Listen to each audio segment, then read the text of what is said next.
Boa, pessoal. Pessoal, estou aqui com o meu 307. O que acontece? Está fazendo uma barulheira na suspensão. Já troquei o amortecedor, troquei coxim, caixa de direção e o barulho continua. Que aqui é a cidade onde eu moro. Os mecânicos eles vão mandando você trocar de peça, trocando até descobrir o que é. Então a gente gasta dinheiro sem necessidade. E eu acabei desistindo. Só que o barulho, como você vê, a labucha como é que tá do estabilizador.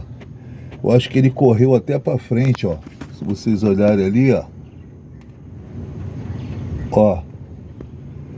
Ele tá visivelmente com folga. Eu tô achando que esse barulho é do estabilizador. Porque quando eu passo no buraco com a outra roda, o barulho vem para cá também. Transfere o barulho para essa daqui.